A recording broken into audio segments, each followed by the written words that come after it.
പ്രകൃതി എത്ര മനോഹരമാണ്. ഓരോ പദവും പരസ്പരം ചേർന്നാൽ മാത്രം പൂർണ്ണമാകുന്ന കവിത പോലെ. നീയില്ലെങ്കിൽ ഞാനില്ല എന്ന തിരിച്ചറിവ് നമ്മെ കൊണ്ടെത്തിക്കുന്നത് പ്രകൃതിയിലേക്കാണ്.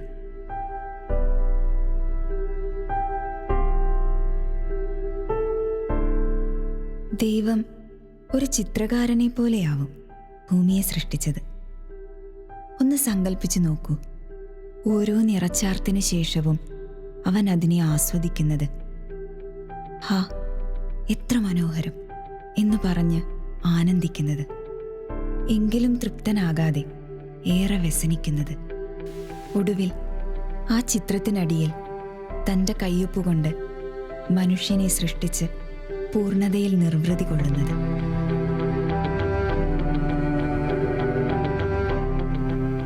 ഭൂമി എന്ന ഈ അതുല്യ സൃഷ്ടിയിൽ തന്നെ അന്നവും ഔഷധവും ആനന്ദവും അവൻ മനുഷ്യനായി ഒരുക്കി വച്ചിട്ടുണ്ട്. അതുകൊണ്ട് തന്നെ ആ അനുഗ്രഹങ്ങൾ തേടിയുള്ള ഓരോ യാത്രയും നമ്മുടെ തൊടിയിൽ തന്നെ അവസാനിക്കുമെന്നതാണ് സത്യം. നമ്മുടെ കയ്യെത്തും ദൂരത്തുള്ള തൊടിയിലെ സൗഖ്യത്തെ തിരിച്ചറിയുവാൻ നമുക്കും ശ്രമിക്കാം.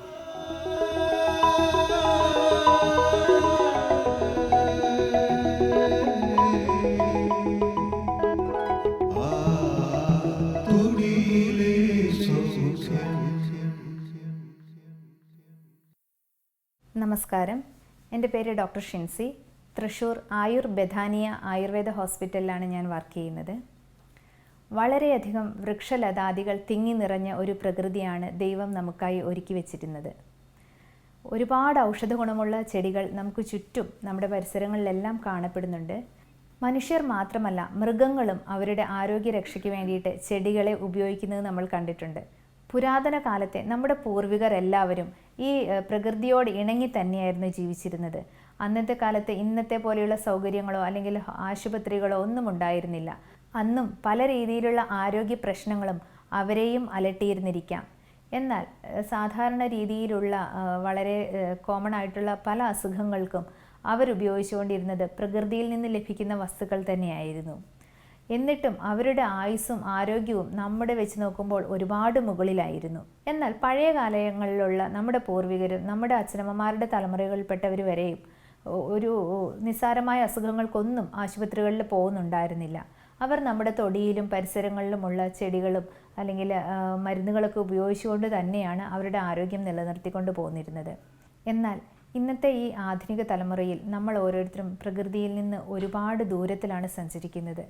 പ്രകൃതിയോട് ഇണങ്ങിച്ചേർന്ന് ജീവിക്കുന്ന ഒരു തലമുറയെയാണ് വീണ്ടും നമ്മൾ വാർത്തെടുക്കേണ്ടത്. നമ്മളടക്കം അല്ലെങ്കിൽ ഇനി പുതുതലമുറയിൽ പെടുന്ന എല്ലാവർക്കും ഇത്തരത്തിലുള്ള അറിവുകളും അല്ലെങ്കിൽ ഈ പഴമക്കാർ ഉപയോഗിച്ചുകൊണ്ടിരുന്ന ഓരോ നാട്ടറിവുകളും ഓരോ പച്ചില മരുന്നുകളെക്കുറിച്ചുള്ള അറിവുകളും ഒക്കെ പകർന്നു കൊടുക്കേണ്ട ആവശ്യകത വർദ്ധിച്ചുകൊണ്ടിരിക്കുകയാണ്. നമ്മുടെ ചുറ്റുപാടും കാണപ്പെടുന്ന ഔഷധ ചെടികൾ അന്യം നിന്നുകൊണ്ടിരിക്കുകയാണെങ്കിൽ പോലും വീണ്ടും അതൊക്കെ തിരിച്ചു കൊണ്ടുവരാനും അവയുടെ ഉപയോഗം കൃത്യമായിട്ട് എങ്ങനെ ഉപയോഗിക്കണമെന്ന് പുതുതലമുറയെ പറഞ്ഞ് പഠിപ്പിക്കുവാനും ഒക്കെ ആയിട്ടുള്ള ഒരു പ്രോഗ്രാമാണ് നമ്മുടെ തൊടിയിലെ സൗഖ്യം. ഈ പ്രോഗ്രാം വഴി വളരെയധികം ആൾക്കാർ ഇത്തരത്തിലുള്ള അറിവുകൾ സമ്പാദിക്കുകയും മറ്റുള്ളവരിലേക്ക് പകർന്നു കൊടുക്കുകയും ഒക്കെ ചെയ്യുന്നു എന്നറിയുന്നത് തന്നെ ഞങ്ങൾക്ക് ഒരുപാട് സന്തോഷമാണ്. ഇനിയും നിങ്ങൾ തീർച്ചയായിട്ടും ഇങ്ങനെയൊക്കെയുള്ള കാര്യങ്ങൾ കാണുകയും ഈ ഒരു പ്രോഗ്രാം മാത്രമല്ല ഇതുപോലെയുള്ള ഒരുപാട് ആരോഗ്യപരമായിട്ടുള്ള അറിവുകൾ പകർന്നു നൽകുന്ന ഒരുപാട് പ്രോഗ്രാമുകളുണ്ട്. അതൊക്കെ കാണുകയും നമ്മൾക്ക് ലഭിച്ച അറിവുകൾ മറ്റുള്ളവർക്ക് പകർന്നു കൊടുക്കുകയും ചെയ്യണം. ഇന്ന് നമ്മൾ കാണാൻ പോകുന്നത് വളരെ സവിശേഷതകളുള്ള എന്നാൽ എല്ലാവർക്കും സുപരിചിതമായിട്ടുള്ള ഒരു ചെടിയാണ് കുരുമുളക്. കുരുമുളകിനെ കുറിച്ചുള്ള കൂടുതൽ അറിവുകളിലേക്ക് നമുക്ക് കടക്കാം.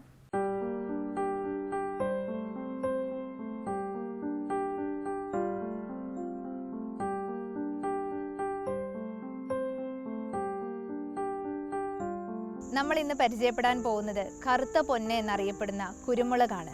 പ്രാചീന കാലം മുതൽക്ക് തന്നെ നമ്മുടെയൊക്കെ പൂർവികർ ഇതിൻ്റെ ഔഷധ ഗുണം തിരിച്ചറിയുകയും ദൈനംദിന ജീവിതത്തിൽ ആഹാരത്തിൽ തന്നെ ഇതിൻ്റെ എല്ലാ ആഹാരങ്ങളിലും പാചക രീതികളിലും ഒക്കെ ഇതിനെ ഒരു പ്രധാന ചേരുവയാക്കി ഉപയോഗിക്കുകയും ചെയ്തിട്ടുണ്ട്.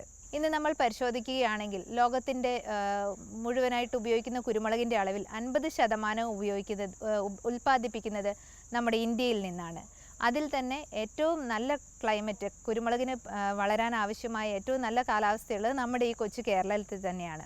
പ്രധാനമായിട്ടും 2 തരത്തിലുള്ള കുരുമുളകാണുള്ളത്. ഇതുപോലെ വള്ളിച്ചെടിയായിട്ട് പടർന്നു കയറി പോകുന്ന ഏതെങ്കിലും ഒരു സപ്പോർട്ട് ഉണ്ടെങ്കിൽ അതിൻ്റെ മേലെ വള്ളിച്ചെടിയായി പടർന്നു കയറുന്ന വള്ളിക്കുരുമുളകും, പിന്നെ കുറ്റിച്ചെടിയാക്കി നമുക്ക് വളർത്താവുന്ന രീതിയിലുള്ള ബുഷ് പെപ്പർ അഥവാ കുറ്റിക്കുരുമുളക്. ഇന്നത്തെ ഒരു സാഹചര്യത്തിൽ നമ്മൾക്ക് ഇതിൻ്റെ ഔഷധ ഗുണം മനസ്സിലാക്കി പച്ചക്കുരുമുളകൊക്കെ നമുക്ക് ആവശ്യമുള്ള ഒരു സമയങ്ങളിൽ നമുക്കത് വീട്ടിൽ തന്നെ ഒരു 1-2 കുറ്റിക്കുരുമുളകിൻ്റെ ചെടി കൂടെ വെച്ച് പിടിപ്പിക്കുകയാണെങ്കിൽ വളരെയധികം ഉപയോഗപ്രദമായിരിക്കും. ഇത് നമ്മൾ ഔഷധയോഗ്യം എന്നുള്ള രീതിയിൽ മാത്രമല്ല, നമ്മുടെ ഒരു ആഹാരത്തിൻ്റെ ഒരു പഴമക്കാരുടെ കാലം മുതൽ തന്നെ ഇതിൻ്റെ ഔഷധ ഗുണം തിരിച്ചറിഞ്ഞ് നമ്മുടെ ഭക്ഷണ രീതിയിൽ, ഭക്ഷണത്തിൻ്റെ കുക്കിങ്ങിൻ്റെ ഓരോ ഘട്ടങ്ങളിലും ഇത് ഉപയോഗിക്കുന്നുണ്ട്. ആയുർവേദ വിധി പ്രകാരം നോക്കുകയാണെന്നുണ്ടെങ്കിലും കുരുമുളക് വളരെ പ്രധാനപ്പെട്ട ഒരു ആയുർവേദ മരുന്നാണ്. നമ്മളെല്ലാവരും കേട്ടിട്ടുണ്ടാവും ത്രികടു എന്ന് പറയുന്നത് ആയുർവേദത്തിലെ ഒരു പ്രധാനപ്പെട്ട വളരെ ഇമ്പോർട്ടൻ്റ് ആയിട്ടുള്ള ഒരു മരുന്നാണ്. അതിൽ 3 എണ്ണമാണ് കുരുമുളക്, തിപ്പലി, ചുക്ക്. ഇത് 3ഉമാണ് ത്രികടു എന്നറിയപ്പെടുന്നത്. അതിൽ ഏറ്റവും പ്രധാനപ്പെട്ട ഒരു ഘടകം തന്നെയാണ് കുരുമുളക്. ഇപ്പം നമ്മുടെ എല്ലാവരുടെയും വീടുകളിൽ അടുക്കളയിൽ ഒഴിച്ചുകൂട്ടാൻ പറ്റാത്ത ഒരു ഘടകമാണ് കുരുമുളക്. കൂടുതലായിട്ടും നമ്മൾ ഉണങ്ങിയ കുരുമുളക് പൊടിച്ചിട്ട് കുരുമുളക് പൊടിയായിട്ടാണ് ഉപയോഗിക്കുന്നത്.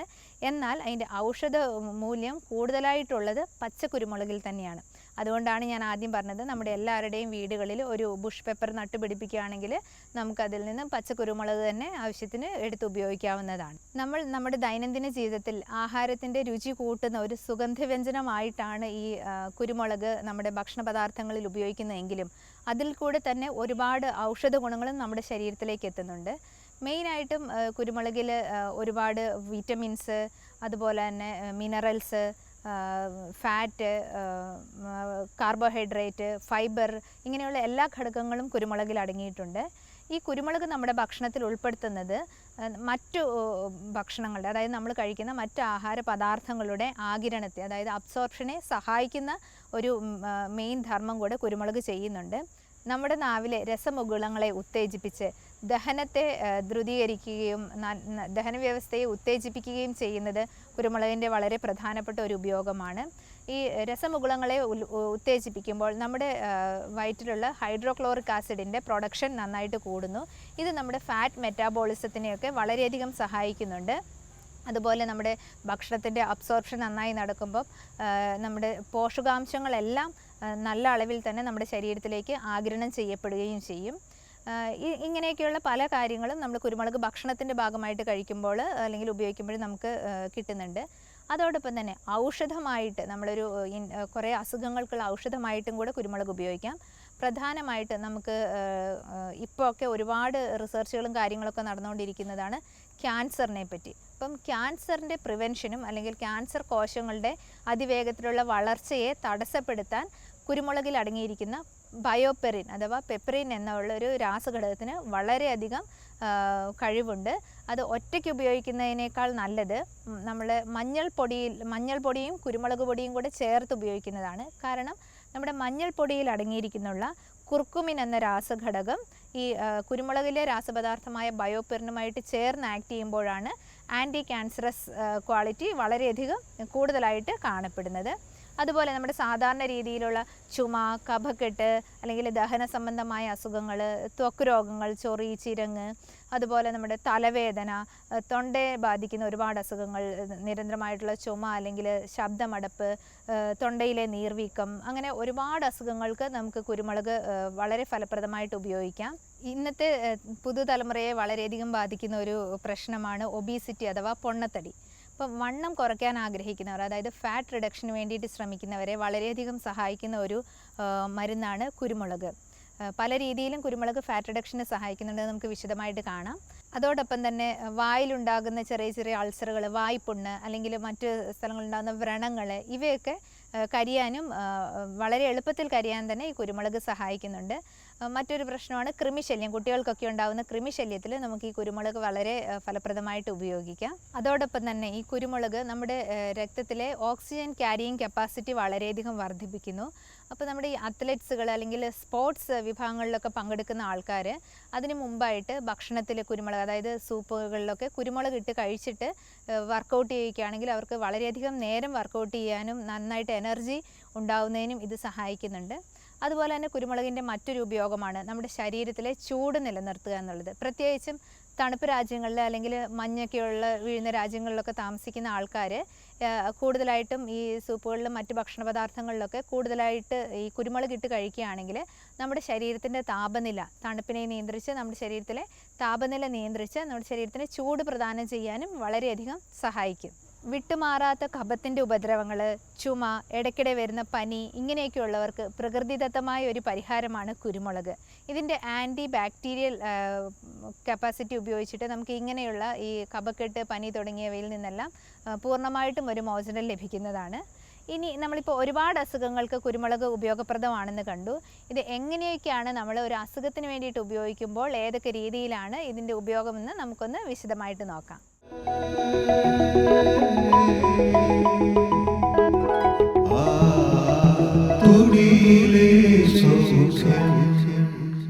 ഏതൊക്കെ അസുഖങ്ങളിൽ നമുക്ക് കുരുമുളക് ഫലപ്രദമായി ഉപയോഗിക്കാം എന്നുള്ളത് നമ്മൾ വിശദമായി പ്രതിപാദിച്ചു കഴിഞ്ഞു. ഇനി ഈ പറഞ്ഞ അസുഖങ്ങളിലൊക്കെ എങ്ങനെയാണ് കുരുമുളക് ഉപയോഗിക്കേണ്ടതെന്ന് കൂടി നമുക്ക് നോക്കാം. പ്രധാനമായിട്ടും എല്ലാവരെയും അലട്ടുന്ന ഒരു ബുദ്ധിമുട്ടാണ് വിട്ടുമാറാത്ത കഫക്കെട്ട് അല്ലെങ്കിൽ ചുമ, അടിക്കടി വരുന്ന പനി തുടങ്ങിയവ. നമ്മുടെ ഇമ്മ്യൂണിറ്റി സിസ്റ്റം വീക്ക് ആണെങ്കിൽ നമ്മുടെ റെസ്പിറേറ്ററി സിസ്റ്റത്തിനെ ബാധിക്കുന്ന ഒരുപാട് അസുഖങ്ങൾ ഇങ്ങനെ വരാറുണ്ട്. അപ്പം ഏറ്റവും പ്രധാനപ്പെട്ട കാര്യം നമ്മുടെ ഇമ്മ്യൂണിറ്റി സിസ്റ്റം, അതായത് രോഗപ്രതിരോധ ശേഷി കൂട്ടുക എന്നുള്ളത് തന്നെയാണ്. അതിൽ കുരുമുളക് വലിയൊരു പങ്ക് വഹിക്കുന്നുണ്ട്. ഇനി ഇങ്ങനെ ഉള്ള ആളുകൾക്ക്, അതായത് ഈ വിട്ടുമാറാത്ത കഫക്കെട്ടൊക്കെയുള്ള ആൾക്കാർക്ക് കുരുമുളക് ഉപയോഗിച്ചിട്ട് വളരെ എഫക്റ്റീവായിട്ടുള്ള ഒരു മരുന്നുണ്ടാക്കാം. അതെങ്ങനെയാണെന്ന് നമുക്കൊന്ന് നോക്കാം. കുരുമുളകും തിപ്പലിയും ചുക്കും സമം ചേർത്തെടുക്കുക. അതിൽ 8 മടങ്ങ് വെള്ളം ചേർക്കുക. നമ്മൾ എത്ര അളവാണോ, ഈ ത്രികടു എന്നാണ് ഇത് അറിയപ്പെടുന്നത്, കുരുമുളകും തിപ്പലിയും ചുക്കും ചേർന്ന ആ ഒരു കൂട്ടിനെ പറയുന്ന പേരാണ് ത്രികടു. ആയുർവേദത്തിലെ പരമപ്രധാനമായ ഔഷധങ്ങളിൽ ഒന്നാണ് ത്രികടു. അപ്പോൾ ഈ ത്രികടു എത്ര അളവിലാണോ നമ്മൾ എടുക്കുന്നത് അതിൻ്റെ 8 ഇരട്ടി വെള്ളം ചേർക്കുക. എന്നിട്ട് ഇത് ഈ വെള്ളത്തിലിട്ട് മിക്സ് ചെയ്തിട്ട് നന്നായിട്ട് തിളപ്പിക്കുക. തിളപ്പിച്ച് ഇതൊരു 4/1 വറ്റുന്ന ആ സമയത്ത് നമുക്കിത് വാങ്ങി വയ്ക്കാം. അങ്ങനെ വാങ്ങി വെച്ച ആ കഷായം ഇളം ചൂടോടുകൂടി നമ്മൾ സേവിക്കുകയാണ് എന്നുണ്ടെങ്കിൽ ഈ വിട്ടുമാറാത്ത ഈ കഫക്കെട്ട് നന്നായിട്ട് ശമിക്കുന്നതാണ്. ഈ കുരുമുളകിൻ്റെ അതിതീക്ഷ്ണമായിട്ടുള്ള വീര്യവും ആൻറ്റി ബാക്ടീരിയൽ എഫക്റ്റും അതിൻ്റെ ആ തീക്ഷ്ണതയും ഒക്കെയാണ് ഈ വിട്ടുമാറാത്ത ഈ കഫത്തിന്, അതായത് നെഞ്ചിലൊക്കെ ഉറച്ചിരിക്കുന്ന ഈ കഫത്തിനെ ലയിപ്പിച്ചിട്ട് പുറത്തേക്ക് കളയാൻ സഹായിക്കുന്നത്. അതുപോലെ തന്നെ ഈ ചുമയുള്ളവർക്ക്, നിരന്തരമായി ചുമ കൊണ്ട് ബുദ്ധിമുട്ടുന്ന ആൾക്കാർക്ക് കുരുമുളക് പൊടി അല്പം തേൻ ചേർത്ത് അല്ലെങ്കിൽ അല്പം ഇഞ്ചിനീരൊക്കെ ചേർത്ത് ഒരു ദിവസത്തിൽ പലവട്ടമായിട്ട് സേവിക്കുകയാണെങ്കിൽ വളരെ കുറച്ച് ദിവസങ്ങൾ കൊണ്ട് തന്നെ ചുമയൊക്കെ ശമിക്കുന്നതാണ്. ഇപ്പോൾ നമ്മൾ ഈ കഷായം വെച്ച രീതിയിൽ തന്നെ കുരുമുളക് മാത്രമായിട്ടും നമുക്ക് കഷായം വെച്ച് ഉപയോഗിക്കാം. തൊണ്ട സംബന്ധമായ അസുഖങ്ങളിൽ, പ്രധാനമായും തൊണ്ടവേദന അല്ലെങ്കിൽ ഒച്ചയടപ്പ്, തൊണ്ടയിൽ നീര്, ഇങ്ങനെയൊക്കെയുള്ള സന്ദർഭങ്ങളിൽ ഈ കുരുമുളക് കഷായം വെച്ച് രാവിലെയും വൈകുന്നേരവും 2 നേരമായിട്ട് സേവിക്കുകയാണെങ്കിൽ ഒരാഴ്ച കൊണ്ട് തന്നെ നമുക്ക് നല്ല വ്യത്യാസം അനുഭവപ്പെടുന്നതാണ്. അതുപോലെ തന്നെ ചുമയ്ക്ക് ഇനിയൊരു രീതിയിലും കൂടെ ഉപയോഗിക്കാം. കുട്ടികൾക്കൊക്കെ ആണെങ്കിൽ പ്രത്യേകിച്ചും ഒരു നുള്ള് കുരുമുളക് പൊടി പനം കൽക്കണ്ടമോ അല്ലെങ്കിൽ സാധാരണ കൽക്കണ്ടമോ പൊടിച്ചതും കൂടെ ചേർത്ത് മിക്സ് ചെയ്ത് നമ്മൾ ഉപയോഗിക്കുകയാണെങ്കിൽ ചുമയൊക്കെ വളരെ പെട്ടെന്ന് മാറുന്നതാണ്. അത് ഒരാഴ്ചത്തേക്കെങ്കിലും നമ്മൾ തുടർച്ചയായിട്ട് ഉപയോഗിക്കണം. ദിവസത്തിൽ 2 നേരം ഭക്ഷണം കഴിച്ചതിന് ശേഷമാണ് നമ്മളിത് ഉപയോഗിക്കേണ്ടത്. അതുപോലെ ശ്വാസ സംബന്ധമായ അസുഖങ്ങൾ, ശ്വാസമുട്ട് അല്ലെങ്കിൽ ആസ്മ തുടങ്ങിയ അസുഖങ്ങളുള്ളവർക്ക് ഈ ഒരു നുള്ള് കുരുമുളക്, 1-2 നുള്ള് കുരുമുളക് പൊടിയിൽ അല്പം ഉപ്പും, കല്ലുപ്പ് പൊടിച്ചതോ അല്ലെങ്കിൽ നമ്മുടെ വീടുകളിലുള്ള സാധാരണ ഉപ്പും അതോടൊപ്പം കുറച്ച് തേനും കൂടെ മിക്സ് ചെയ്തിട്ട് ഒരു പേസ്റ്റ് രൂപത്തിലാക്കി പലവട്ടമായിട്ട് നാവിൽ തേച്ച് അലിയിച്ചിറക്കുകയാണെങ്കിൽ ഈ ശ്വാസം മുട്ടലും ആസ്മ പോലെയുള്ള വലിവൊക്കെയുള്ള ആൾക്കാർക്കും വളരെയധികം ആശ്വാസം ലഭിക്കുന്നതാണ്. ചില ആൾക്കാർക്ക് തലയിൽ എണ്ണ വയ്ക്കാൻ സാധിക്കാറേ ഇല്ല. കാരണം അവർ തലയിൽ എണ്ണ വയ്ക്കുമ്പോൾ നീരിറക്കം കൊണ്ടുള്ള ബുദ്ധിമുട്ടുകൾ, തലയുടെ പിൻഭാഗത്ത് വേദന അല്ലെങ്കിൽ കഴുത്തിലേക്ക് വേദന ഇറങ്ങുക തുടങ്ങിയ അസുഖങ്ങൾ മൂലം വലയുന്ന ഒരുപാട് ആൾക്കാരുണ്ട്. അങ്ങനെയുള്ളവർക്ക് നല്ലൊരു പ്രയോഗമാണ് കുരുമുളക് ഇട്ട് കാച്ചിയ വെളിച്ചെണ്ണ തേക്കുക എന്നുള്ളത്. നമ്മൾ നല്ല ശുദ്ധമായ വെളിച്ചെണ്ണ എടുത്ത് 5-6 കുരുമുളക് മണികളിട്ടിട്ടോ അല്ലെങ്കിൽ കുരുമുളക് അരച്ച കൽക്കം ചേർത്തിട്ടോ ഈ വെളിച്ചെണ്ണ കാച്ചിയെടുക്കുകയാണെങ്കിൽ അതിൻ്റെ ആ ഒരു തീക്ഷ്ണ സ്വഭാവവും അതിൻ്റെ ആ ചൂടും കാരണം നീരിറക്കം ഉണ്ടാവുകയേയില്ല. പിന്നെ ഇത് എണ്ണ ഉപയോഗിക്കാൻ പറ്റാത്ത ആൾക്കാർക്ക് മാത്രമല്ല, തുടർച്ചയായിട്ട് നീർവീഴ്ച ഉണ്ടാകുന്ന ആൾക്കാർക്കും കഫക്കെട്ടൊക്കെ ഉണ്ടാകുന്ന ആൾക്കാർക്കും സാധാരണ തലയിൽ തേക്കുന്ന എണ്ണകളൊക്കെ തേക്കുമ്പോൾ ഈ അസുഖങ്ങളൊക്കെ കൂടി കാണാറുണ്ട്. അങ്ങനെയുള്ളവർക്കും ഈ ഹോട്ട് പൊട്ടൻസിയുള്ള കുരുമുളക് ചേർത്തിട്ടുള്ള വെളിച്ചെണ്ണ ഉപയോഗിച്ചാൽ വളരെയധികം ആശ്വാസം ലഭിക്കുന്നതാണ്. അതുപോലെ തന്നെ ചെന്നിക്കുത്ത്, അതായത് തലയുടെ ഒരു വശത്ത് മാത്രമായിട്ട് തലവേദന ഉണ്ടാകുന്ന ആൾക്കാർക്ക് അങ്ങനെ ഉണ്ടാകുന്ന അവസരങ്ങളിൽ ഈ കുരുമുളക് പൊടി കുറച്ച് ഇഞ്ചിനീരിൽ ചേർത്തിട്ട് നെറ്റിയിൽ ലേപമായിട്ട് ഉപയോഗിച്ചു കഴിഞ്ഞാൽ വളരെ പെട്ടെന്ന് തന്നെ ഈ ചെന്നിക്കുത്ത് മാറിക്കിട്ടുന്നതായിരിക്കും. ചില കുട്ടികൾക്ക് വിട്ടുമാറാത്ത ത്വഗ്രോഗങ്ങൾ കണ്ടുവരാറുണ്ട്. ചെറുപ്പകാലങ്ങളിലുണ്ടാകുന്ന കരപ്പൻ അല്ലെങ്കിൽ ചൊറി, ചിരങ്ങ് മുതലായവ നമ്മൾ കുറേയൊക്കെ മരുന്നുകൾ ഉപയോഗിച്ചാലും പൂർണ്ണമായും സുഖമാവണമെന്നില്ല. ഇങ്ങനെയൊക്കെയുള്ള സന്ദർഭങ്ങളിൽ മറ്റ് മരുന്നുകൾ ഉപയോഗിക്കുന്നതിനോടൊപ്പം തന്നെ കുരുമുളകിൻ്റെ വള്ളി ചതച്ചിട്ട വെള്ളത്തിൽ അവരെ കുളിപ്പിക്കുന്നത് ഒരു പരിധിവരെ ഇതൊക്കെ മാറാൻ വളരെയധികം സഹായിക്കും.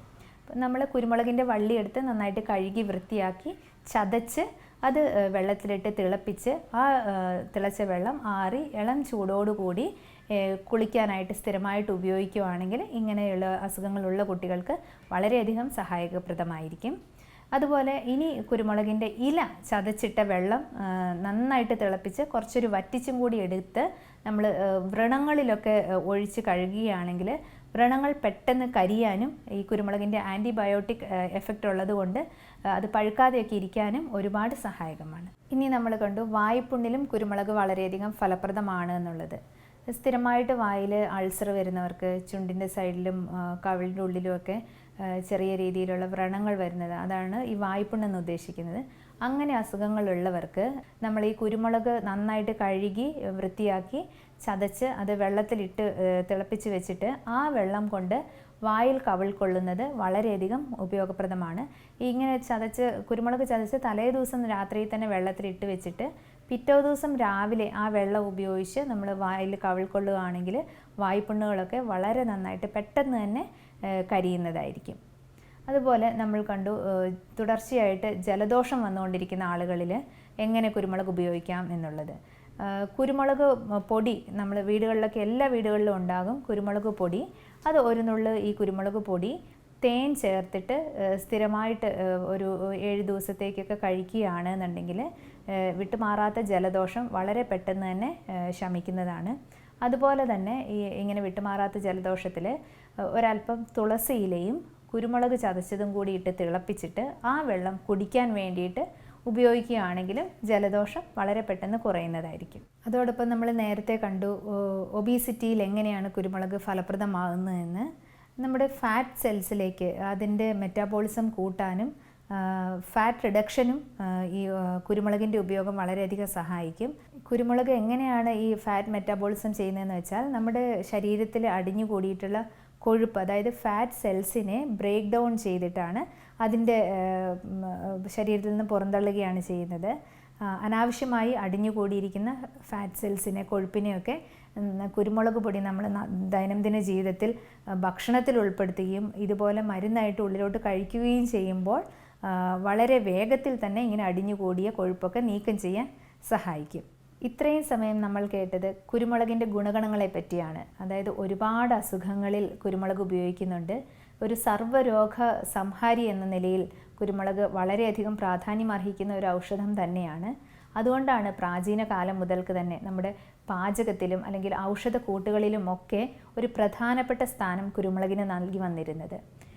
എന്നാൽ ഏതൊക്കെ സമയങ്ങളിലാണ് കുരുമുളക് ഉപയോഗിക്കാൻ പാടില്ലാത്തത്, എന്തൊക്കെയാണ് കുരുമുളക് അമിതമായി ഉപയോഗിച്ചാലുള്ള ദോഷങ്ങൾ എന്നൊക്കെ നമുക്കൊന്ന് നോക്കാം. നേരത്തെ നമ്മൾ കണ്ടു കുരുമുളക് നമ്മുടെ ശരീരത്തിൻ്റെ താപനില നിയന്ത്രിക്കാൻ, അതായത് ചൂട് നിലനിർത്താൻ വളരെയധികം സഹായിക്കുന്നുണ്ട് എന്നുള്ളത്. തണുപ്പ് രാജ്യങ്ങളിലൊക്കെ താമസിക്കുന്ന ആൾക്കാർക്ക്, യൂറോപ്യൻ കൺട്രീസിലുള്ളവർ അവരുടെ ഭക്ഷണത്തിൽ കൂടുതലായിട്ടും കുരുമുളക് ഉപയോഗിക്കുന്നത് അവരുടെ ശരീരത്തിലെ ചൂട് നിലനിർത്താൻ വേണ്ടിയിട്ടാണ്. എന്നാൽ ചൂട് രാജ്യങ്ങളിലുള്ള ആൾക്കാർ അല്ലെങ്കിൽ ശരീരത്ത് അമിതമായി ചൂടുള്ളവർ, അതായത് അമിതമായി വിയർപ്പ്, ഓവർ സ്വെറ്റിംഗ് ഒക്കെയുള്ള ആൾക്കാർ ഈ കുരുമുളക് ധാരാളം ഉപയോഗിച്ചു കഴിഞ്ഞാൽ അവർക്ക് ഈ ശരീരത്തിലെ ചൂട് കൂടാനുള്ള ചാൻസ് വളരെ അധികമാണ്. അതുമൂലം പല പല അസ്വസ്ഥതകളും അവർക്കുണ്ടാകും, ശാരീരികമായിട്ടുള്ള അസ്വസ്ഥതകൾ ഉണ്ടാകും. അതുകൊണ്ട് ഇങ്ങനെ ചൂട് രാജ്യങ്ങളിൽ താമസിക്കുന്ന ആൾക്കാർ, അല്ലെങ്കിൽ ശരീരത്തിന് പൊതുവെ ചൂട് കൂടുതലുള്ള ആൾക്കാർ, അമിതമായി വിയർപ്പ് ഉള്ള ആൾക്കാർ, ഇങ്ങനെയുള്ളവരൊക്കെ കുരുമുളകിൻ്റെ ഉപയോഗം കുറച്ച് നിയന്ത്രിക്കുന്നത് നന്നായിരിക്കും. അതുപോലെ തന്നെ നെഞ്ചരിച്ചിൽ, പുളിച്ചു തികട്ടൽ, acidity, gas trouble, irritable bowel syndrome അല്ലെങ്കിൽ ക്രോൺസ് ഡിസീസ് അല്ലെങ്കിൽ വയറ്റിലുള്ള അൾസറുകൾ, ഇങ്ങനെയൊക്കെ ഉള്ള ബുദ്ധിമുട്ടുകൾ അലട്ടുന്ന ആൾക്കാരും കുരുമുളകിൻ്റെ ഉപയോഗം വളരെയധികം കുറയ്ക്കേണ്ടതുണ്ട്. പക്ഷേ ഇങ്ങനെയുള്ള ഈ വയറ് സംബന്ധമായ ബുദ്ധിമുട്ടുകൾ അല്ലെങ്കിൽ ദഹന പ്രശ്നങ്ങളൊക്കെ ഉള്ള ആൾക്കാർ, പ്രത്യേകിച്ചും ഈ ഹൈപ്പർ അസിഡിറ്റി മൂലമുള്ള അസുഖങ്ങളുള്ള ആൾക്കാർ കുരുമുളകിൻ്റെ ഉപയോഗം നിയന്ത്രിച്ചില്ലെങ്കിൽ ഈ വക അസുഖങ്ങളൊക്കെ കൂടി കാണുന്നുണ്ട്. അപ്പോൾ സ്ഥിരമായിട്ട് ഇങ്ങനെയുള്ള അസുഖങ്ങളുള്ള ആൾക്കാരൊക്കെ ഒന്ന് ശ്രദ്ധിക്കുക. നമ്മുടെ ഭക്ഷണ ശൈലിയിൽ കുരുമുളകിൻ്റെ അളവ് കൂടുതലാണോ, അങ്ങനെ കൂടുതലായതുകൊണ്ടാണോ നമുക്ക് ഈ അസുഖങ്ങൾ വിട്ടുമാറാതെ നിൽക്കുന്നത് എന്നുള്ള കാര്യം കൂടി ഒന്ന് ചിന്തിച്ച്, അങ്ങനെ ഉണ്ടെന്നുണ്ടെങ്കിൽ ഈ കുരുമുളകിൻ്റെ അളവ് വളരെയധികം കുറച്ച് ഉപയോഗിക്കാൻ ശ്രദ്ധിക്കണം. ഗർഭിണികളും മുലയൂട്ടുന്ന അമ്മമാരും കുരുമുളകിൻ്റെ ഉപയോഗം കുറയ്ക്കുന്നത് തന്നെയാണ് നല്ലത്. കാരണം നമ്മൾ കണ്ടു, കുരുമുളക് വളരെയധികം ഹോട്ട് പൊട്ടൻസിയുള്ള തീക്ഷ്ണമായിട്ടുള്ള ഒരു ദ്രവ്യമാണ്. അപ്പോൾ അങ്ങനെയുള്ള സമയങ്ങളിൽ ഗർഭിണികൾക്കൊന്നും, പ്രത്യേകിച്ച് ഗർഭിണികളും അല്ലെങ്കിൽ മുലയൂട്ടുന്ന അമ്മമാരും ഒക്കെ ഇത്തരം തീക്ഷ്ണമായ ഔഷധങ്ങൾ ഉപയോഗിക്കുന്നത് അത്ര നല്ലതല്ല. അതുകൊണ്ട് ഈ കാലയളവുകളിൽ അവരും കുരുമുളകിൻ്റെ ഉപയോഗം കൺട്രോൾ ചെയ്ത് നിർത്തുന്നതാണ് നല്ലത്. ഇത്രയും സമയം നമുക്കൊക്കെ സുപരിചിതമായിട്ടുള്ള ഈ കുരുമുളകിനെ പറ്റി ഒരുപാട് കാര്യങ്ങൾ മനസ്സിലാക്കി. കൂടുതൽ ആൾക്കാർക്കും അറിയുന്ന കാര്യങ്ങൾ തന്നെ ആയിരിക്കും, എന്നാൽ അപൂർവം ചിലർക്കെങ്കിലും ഇതിനെപ്പറ്റിയുള്ള കൂടുതൽ അറിവുകൾ ഉണ്ടായിരുന്നില്ലായിരിക്കാം. അപ്പോൾ അവർക്കൊക്കെ കൂടെ ഇത് ഉപകാരപ്രദമായി എന്ന് വിശ്വസിക്കുന്നു. കുരുമുളകിൻ്റെ ഉപയോഗം നമുക്ക് എല്ലാവർക്കും ചിരപരിചിതമാണ്. എങ്കിൽ പോലും ഇപ്പോഴത്തെ ന്യൂ ജനറേഷൻ കുട്ടികൾക്ക്, പുതിയ തലമുറയിൽപ്പെട്ട ആൾക്കാർക്കൊക്കെ അതിൻ്റെ എല്ലാ ഔഷധ ഗുണങ്ങളും അറിഞ്ഞിരിക്കണമെന്നില്ല. അപ്പം നമ്മൾക്ക് ഉള്ള ഈ അറിവുകൾ നമ്മുടെ പുതുതലമുറയിലേക്ക് പകർന്നു കൊടുക്കുവാനും, പരിചയത്തിലുള്ള എല്ലാവർക്കും ഈ കുരുമുളകിൻ്റെ നമ്മൾക്ക് പരിചയമില്ലാത്ത അറിവുകൾ, അല്ലെങ്കിൽ ഏതൊക്കെ സാഹചര്യങ്ങളിൽ ഉപയോഗിക്കാൻ നമുക്ക് പുതിയ അറിവുകൾ കിട്ടിയോ അതൊക്കെ പകർന്നു കൊടുക്കുവാനും നമ്മളെല്ലാവരും ശ്രദ്ധിക്കണം. അതുപോലെ ഈ കുരുമുളക് നമ്മുടെ വീട്ടിൽ നട്ടുപിടിപ്പിക്കേണ്ട കാര്യം ഒന്നും കൂടെ ഓർമ്മിപ്പിക്കുകയാണ്.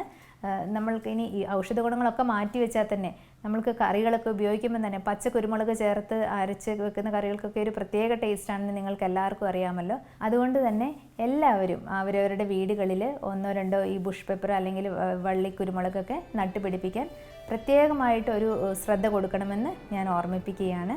ഇത്രയും നേരം എന്നെ ശ്രവിച്ച നിങ്ങൾക്കെല്ലാവർക്കും നന്ദി, നമസ്കാരം. നീ തന്ന പൂവും തളിരിലയും തെളിനീരും ഇളം കാറ്റും ഞാൻ തന്നെയാണെന്നറിയുമ്പോൾ ഒരു മാത്ര കൂടി നിന്നിൽ അലിയുന്നു ഞാൻ.